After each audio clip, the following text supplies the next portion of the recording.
More than 1,300 Earths would fit inside the largest planet in the solar system, Jupiter. It's 318 times as massive as Earth and 2.5 times as massive as all the other planets orbiting the Sun put together.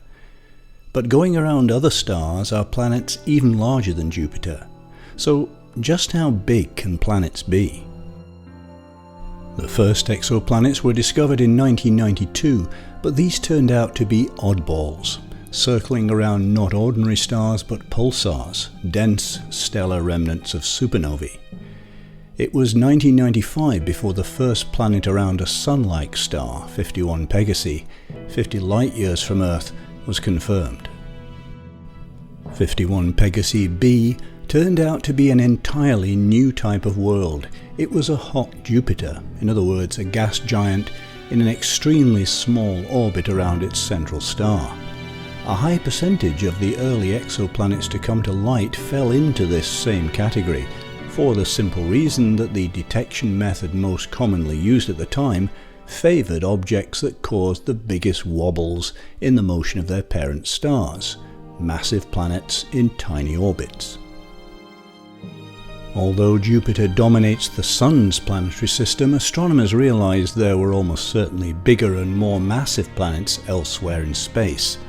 This was confirmed in 1996 with the discovery of 47 Ursae Majoris b, which has about 2.5 times the mass of Jupiter, and was also the first known exoplanet not to have an unusually small orbit. By 2011, researchers had discovered about 180 super-Jupiters, planets more massive than Jupiter, some hot, some cold, depending on their orbit. Greater mass, however, doesn't necessarily imply proportionately greater size. The more massive a gas giant is, the more strongly it pulls itself together by gravity, so that its density may be much greater than that of Jupiter, but not necessarily its diameter. A case in point is Upsilon Andromedae d, one of several planets in orbit around a star 129 light-years away. Estimates put its mass at around 7 times that of Jupiter, but its diameter only about 20% greater.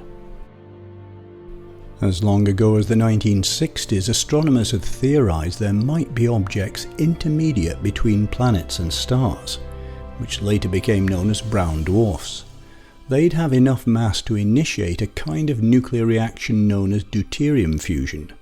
This happens at lower temperatures than the normal hydrogen fusion responsible for producing the light and heat of stars like the Sun. Theories suggested that an object weighing more than about 13 Jupiters could kickstart deuterium fusion and become a brown dwarf. If its mass exceeded about 80 times that of Jupiter, though, it would be able to fire up normal hydrogen fusion in its core and shine as a fully fledged star. 133 light-years away is a star called HR 8799. It's hotter, a bit bigger and somewhat more massive than the Sun, and is just visible to the unaided eye in the constellation Pegasus. 4 super-Jupiters have been found orbiting it, all at least 5 times as massive as Jupiter, and one that's about 9 times as massive. Despite their great weight and size, these megaworlds are unquestionably planets. In other cases, the status of an object, whether a giant planet or a brown dwarf, is uncertain. Take for instance NGC 24233b. It goes around a red giant, part of a cluster of stars about 2,400 light-years away.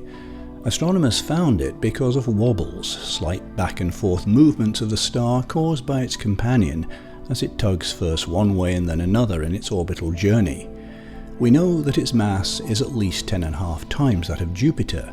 This lower estimate comes from assuming that the plane of its orbit around the red giant lies along our line of sight.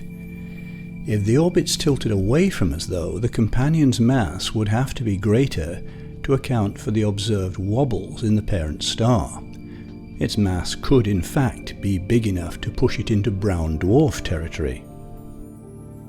Similar uncertainty hangs over the status of other stellar companions whose mass has put them in the range between heavy super-Jupiters and lightweight brown dwarfs. Some substellar objects are unquestionably brown dwarfs, because studies of the light they give off reveal the spectral fingerprints of core deuterium fusion. In other cases, astronomers must look for other clues to help answer the question, is this a large planet or a brown dwarf? It turns out that giant planets are almost always found orbiting stars that are metal-rich. In astronomical terms, metal-rich means having a relatively high abundance of elements heavier than hydrogen and helium, whether those elements are metals or not. Brown dwarfs, on the other hand, aren't so fussy. This has to do with the different way that planets and brown dwarfs form. Planets grow from the bottom up, starting from a small core rich in heavier elements, which then pulls in more material from its surroundings.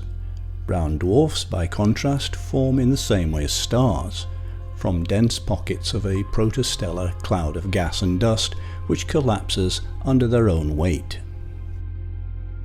Above a certain mass, believed to be about 80 times that of Jupiter, a newly formed object would become a lightweight red dwarf, the smallest kind of hydrogen-burning star, instead of a brown dwarf.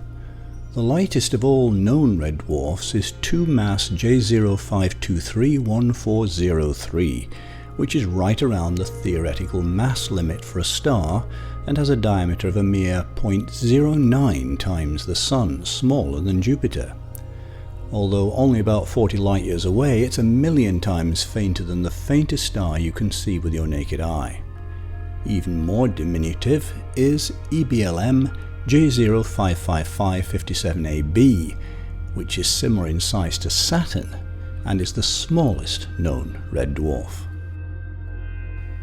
At the other end of the scale are Y-class brown dwarfs, the smallest, coolest representatives of their species. These form in the same way as other brown dwarfs, but overlap with the mass range of superjupiters. In fact, the lightest, coolest known brown dwarf, WD 0806661b, which is in orbit around a white dwarf, is only 7 to 9 times as massive as Jupiter, and has a surface temperature between 55 and 72 Celsius. Although brown dwarfs are made mostly of hydrogen, the lightest element, they can nevertheless be very dense because of the extreme compression of matter inside them.